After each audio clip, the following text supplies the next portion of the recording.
Hello everyone, my name is Caitlin and welcome back to my channel, Caitlin J Reads, where we read books on this channel. Today's video, I wanted to deep dive. I wanted to see what books can I promote with my tiny little platform that I do have here on YouTube. Thank you, shout out for the 92 subscribers of you out there. I appreciate it. Let's get us to 100. Give all of these books that much more love. Anyways, I wanted to see what books people are reading and what books people are not reading. So I took it upon myself to look at Goodreads, filter it by number of views and reverse order, and see what came up. And I was jarred. I was shocked by some of the answers that I got here today. So without further ado, let's just go over all of the underrated books that I've read according to Goodreads. The book with the most reviews on Goodreads that we will be talking about today is A Master of Jin by P. Djeli Clark. If you are new to this channel, then you don't know what this book is, most likely. But I've talked about it like a million trillion times. So let me tell you again what this book is about if you're new, and most of you are. So this book is magic in a world that is actually historical. This is set in pre-World War II Egypt, and magic and everything mythological and magical exists. And we follow a magic inquisitor, Fatma, and she is a woman in a male-dominated space. And she gets a partner, another woman, and kind of chaos ensues when the ancient philosophical figure kind of comes back to take vengeance on Egypt. And it's just so good. So good. I've heard people say that there's like dialogue that takes them out of the story, but I don't know. I guess it was just my type of humor. I found it funny. Whatever. I really love this book. A Master of Jin on Goodreads sits at almost 3,000 reviews. We have 12,727 reviews. If you go on Goodreads, it has an average of 4.12 stars. So I would say overall it's definitely a book that should be read. If you haven't given it a shot, give it a shot. It's so much fun. It's very steampunk vibes. So I really enjoyed it, and I think you might too. So give it a read.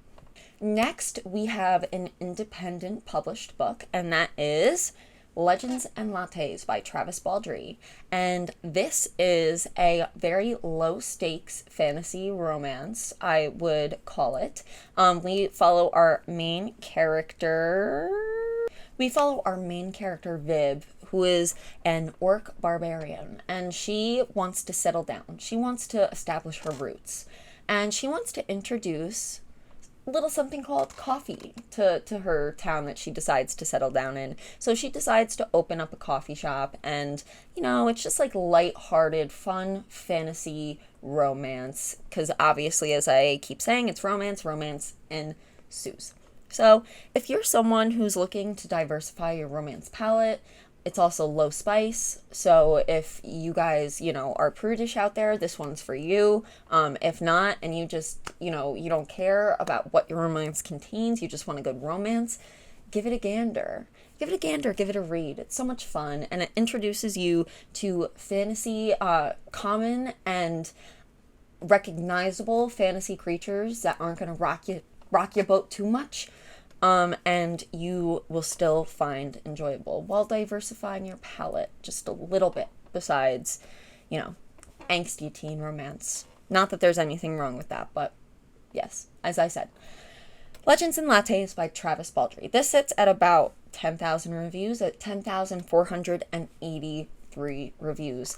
Tor Publishing has picked this book up, so I assume when it gets published physically with a major publisher, it will just kind of explode. So if you want to get on the bandwagon before it does that, you should, okay? It sits at a 4.49 overall on Goodreads, and that is impressive. So if that doesn't give you more reason to pick it up, the people are calling, the people are telling you, hop on this bandwagon before you are the last ones on it and having to like straggle behind with the cart animals. Anyways, let's move on. This one rocked me a little bit, and it seems to be a theme that I'm gonna address throughout this video, and that is people don't like to seem to move on in series or finish them. And I was very, very flabbergasted and surprised for the next book on this list, because again, it's something and an author that I am constantly talking and raving about and constantly telling everyone to go read. So I'm like, what the fuck? Like, how is this so low on the ratings? That's Jade Legacy by Fonda Lee. This is like an amazing conclusion to an amazing trilogy. If you don't know what the Greenbone Saga is by now, not sure where have you been. Basically, we follow members of the No P clan and John Loon Kaikon, and eventually, the first book starts off very local clan politics between No Peak and the Mountain, and then it kind of just expands internationally as we go on and on. And this is the conclusion to that trilogy. It is phenomenal. I assume that this is lower on in ratings, underrated, because people don't want to A, move on, or B, close out this series because it's just so good. They're afraid, okay? But don't be afraid. Please give this a read. I know it's thick. It's around like 700 something pages, but I mean, like, that's similar to some of these Wheel of Time books that I know a lot of y'all read, So like, pick up the last Greenbone Saga book. It'll make you feel every other emotion in the gambit besides regret. Besides regret for picking this last installment up. It is so good. It sits at 8,370 reviews. That to me is just shockingly low. It's shocking because I hear about this kind of all over the place, but it has that low of reviews. I could only assume that it's a case of series syndrome. For me, I love a good series, you know that, but a lot of people don't. So I assume that this falls in that factoid of life. Overall, on Goodreads, it has a 4.7. So, if that doesn't give you any sort of motivation to pick up this book, finish this series, start reading the series, what can I do for you? What can I do for you to motivate you? Because I want more people to read this. Fonda Lee, she deserves an adaptation. She just got dropped by Peacock. She deserves HBO Max. She fuck Peacock. Give this girl ratings. Give this woman her ratings. Review it. And then scream at a service like HBO Max to pick something like this up and give it a bangin' adaptation. Okay? It just blows my mind that this is actually sitting on this list. So let's move on. Next on this list, we have a book that I just finished up reading, and that is Dead Silence by S.A. Barnes. If you haven't heard my elevator pitch for this book that I've had in the past, 2 videos, we're going to keep it quick. Because I've literally said the exact same thing in every single video, and that is Titanic meets Lost Malaysian Flight, found 20 years later in undesignated and unregulated space, meets Pirates, Finders, Keepers mentality. Plus, crew going absolutely insane.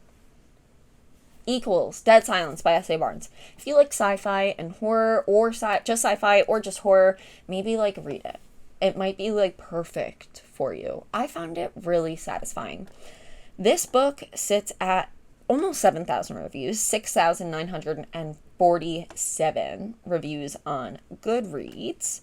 And overall, it has a 3.84. And I'm not sure if, this is just me not having a whole lot of horror experience or what. But I don't know. I thought it was good. I first saw it, I think, on Emily Fox's YouTube channel, where she did she gets recommendations from recommendation service, whatever the fuck they're called. And that's where I found this book, and I tend to like the books that she recommends. So I picked it up and it did not disappoint. So I think you should pick it up too if you're, if you want, if that sounds interesting to you. Next, we have a series that I actually don't often talk about here on this channel, and I'm not sure quite why, because I remember really enjoying it whenever I pick up a new book. I'm updated on the series, I'm ready for the next release, so I'm not quite sure why I don't talk about them. Maybe it's because I am bitter about the cover changes that have been made, and I don't know, but this is The Mask Falling, book 4 in Samantha Shannon's Bone season. I think there are going to be like 6 or 9 books, one or the other. So that series. And a lot of you, I think, have read probably the Bone season and got turned off by the power imbalance in that romance. But this series is so much more than that first book. Like, that first book I feel like is a part of like a whole different like storyline than the rest of it. It's just so good. The first book doesn't really focus on, so it's set in London. We're following a magic system that follows clairvoyancy. And the first book is our main character Paige taken away to this kind of almost like working camp for these clairvoyants. But the rest of the series is very much her going back to London, being a part of this underground crime ring that the clairvoyants are a part of, trying to evade the government, rising and starting revolutions. And I love this series so much. It's so good. It's completely underrated in my opinion. I'm not sure how this book is on this list, because I honestly thought that the Bone season was popular, but maybe that is my bad, and I should be talking about it more. But yeah, so The Mask Falling sits at about 6,000 Goodreads reviews, 6,359. That is just severely low. People read it. It's so good, so satisfying, this series. I really enjoy it, and it's like an urban fantasy, a dystopian urban fantasy, and it's so good. It's so good. It's adult. Sometimes it became categorized as young adult. It is not young adult. This is an adult book series. So please pick it up. Please pick it up. On Goodreads, this has an overall of 4.48. So obviously people who have continued on, like me, agree. So that means you should too. Just, if you've read the Bone season and didn't like it, just please continue. Please, please, please, please, please. I beg of you. Next, we have The First Sister by Lyndon A. Lewis. Look, another video where Caitlin is talking about The First Sister. Yeah, that's because it is underrated. Okay. So, The First Sister, as I've discussed before, is a sci-fi romance. I would classify it as this first book, but not nearly enough people have read this for my liking. Not nearly enough. And I feel like some people don't really enjoy this romance subplot, but like, I don't know. I did. It's LGBTQIA+, and it's really good. If you don't know what it's about, we follow this cult almost, and so we follow a character who is named First Sister. None of the sisters have the ability to speak and communicate. They can only communicate within their own group. So it's really, really interesting, and we follow someone who's kind of infiltrated their ship and starts to communicate with our first sister. And it's just really good. There's some psychological components to this as well, and there's something about this book that to me is just super impressive. And, they have diversity within and outside of this book. If you look at the audiobook cast for this, because there's a cast, the cast actually really represents well the characters that are depicted inside this novel. And I just think that's really important too. So Lyndon A. Lewis, thanks for providing me with this amazing book that I get to talk about over and over and over again, and give you more exposure for, even if it's just to my 92 little subscribers. This book has 4,901 reviews, but just below 5,000. That to me is insane. I feel like this should have so many more people reading this book than we have. I am just truly flabbergasted. And if you see the camera moving, I apologize. And if you hear a dog that's about to bark, I apologize because someone has come home. Overall, this has a 3.89. Oh no, lighting down. There she goes. This has a 3.89 on Goodreads. And let's fix my lighting and move on from the first sister. Then we move on to a book that has quickly become one of my favorite books of the year, and that is The Ninth Reign by Jen Williams. Again, cannot thank Elliot Brooks enough for recommending this book. Cannot thank my good sis Jess Owens enough for talking about this book, giving it more exposure. They both have decent channel sizes, so I'm hoping that more people read this book because wow, it is just fucking phenomenal. Okay. I would have the physical copy here with me. I ordered them on Book Depository, so those paperbacks are coming in, and quite honestly, a book haul for you guys is coming soon because I've added quite a few books into the bookshelf sphere. So yes, but anyways, The Ninth Reign, if you don't know what this is about, let's give you a quick summary. We follow 3 different characters. We follow Vintage, who is an archivist of this world. We follow Fel Noon, who is a Fel Witch, and Fel Witches are able to take energy from living things around them, and they green fire. And then we follow Tor, and Tor is a part of this race called the Eborans. And the Eborans actually save all of civilization from the invasion of what we call the Juralia, which are, these alien creatures, species. And pretty much this has happened 8 times, and they call them reigns. So there have been 8 reigns, and the Eborans have had the help of their tree god to defeat the Juralia. After the 8th reign, the tree god died, and the Eborans are slowly starting to go extinct. And the 9th reign has come, and that is what this book is about, and how those three characters, how their lives intertwine, and how fate guides them to fighting in the 9th reign. And it's so good. You should totally read it. It only has 3,967 reviews. What is this blasphemy that I'm hearing? This is ridiculous. Ridiculous. I'm just jaw dropped because it's one of the best books for me in a really long time. I'm flabbergasted. Overall on Goodreads, it says a 4.12. So I would say that's a pretty good overall rating. You should run to it, read it, and then maybe more people will talk about it, and I won't feel so alone inside. Okay? Okay. And a quick follow-up to that, we have The Bitter Twins, which is the sequel to The 9th Reign. Okay.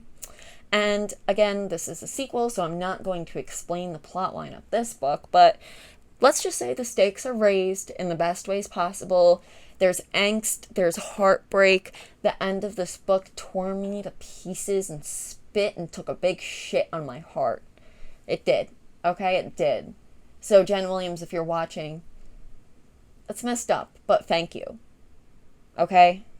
And that has 2,061 reviews. Again, ridiculous how, I don't know. I have no idea how this is even a thing. This should be one of the most popular fantasy books of the fucking decade. Miss Sarah J. Maas Who, literally all that book is fucking fairy porn anyway. There's no substance. This is phenomenal. Okay? Phenomenal. Read it. Please read it. Anyways, wow. I could go on a tangent for ages about that series. But overall, it has a 4.14 on Goodreads. So give it a gander. Give it a read. Give The 9th Reign and The Bitter Twins a read. I'm sure this Poison Song is going to be up there too, but I haven't gotten to that one yet. Okay? I haven't gotten to this Poison Song. We got library books that are on hold. So then we have the sequel to the first sister. I don't have it on paperback yet, but that is The Second Rebel. And this is severely underrated with not even 1,000 views. It sits at 961.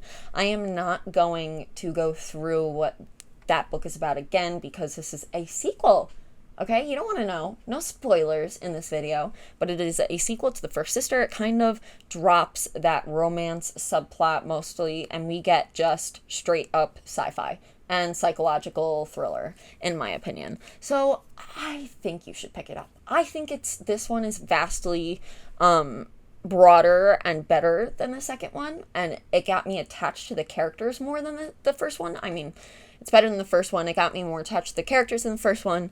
And I just think if you didn't enjoy the first sister because of the romance subplot, pick up this one. And if you enjoyed first sister but just haven't moved on, pick it up. Because this is like, the fact that it has less than 1,000 views is just horrendous. Lyndon A. Lewis, I'm sorry for the blasphemy that people put you through. But that's just like sad. That's just sad. That's just sad. It overall has a 4.28, so vastly better reviews than the first one. So if the first one scared you, you didn't like it, you didn't like the romance, just please continue. Please. Do I have to beg? Really? That's pathetic. Don't make me do that. And last on this list is a book, again, that I continue to sit here and talk about all day. So, like, why these books are severely underrated, I don't know.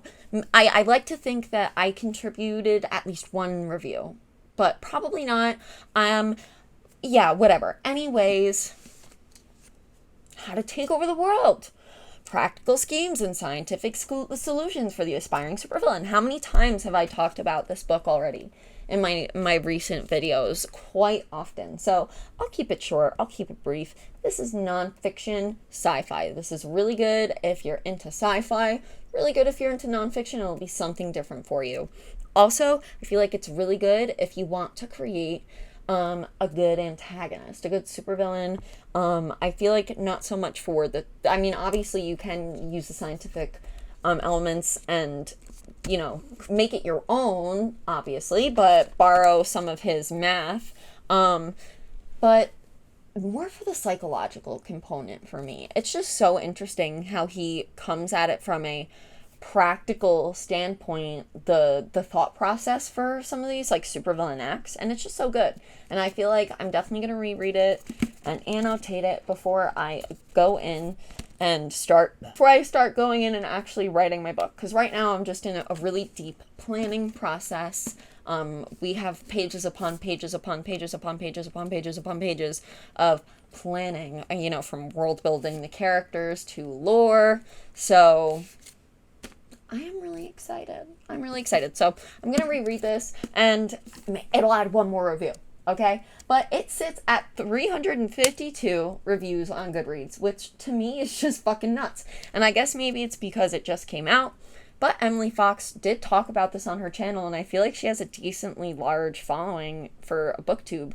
So I'm just kind of like confused. I am just like confused. This is like a very good book. So, and it also sits at a 4.15 on Goodreads. So I really think you guys should pick it up.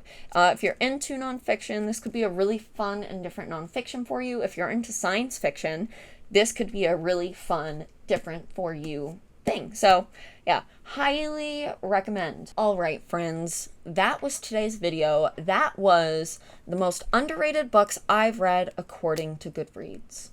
I hope you had a great time, a nice day. I just realized my AirPod was in my ear this entire time, and I don't use my AirPod for a mic anymore, so that's embarrassing. But this is already my second time refilming, so I'm not going to refilm because of that. Sorry, guys, if that bothers you. Just know that the real mic being used is this one right here. Okay.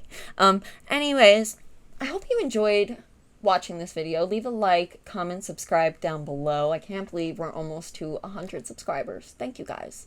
Comment down below, according to Goodreads, your most underrated book, and tell me if you liked it, and if you didn't or did like it, like why. I would love to hear it. I would love to hear from you guys. Anyways, I hope you guys are having a wonderful day. I will see you on the flip side. Bye.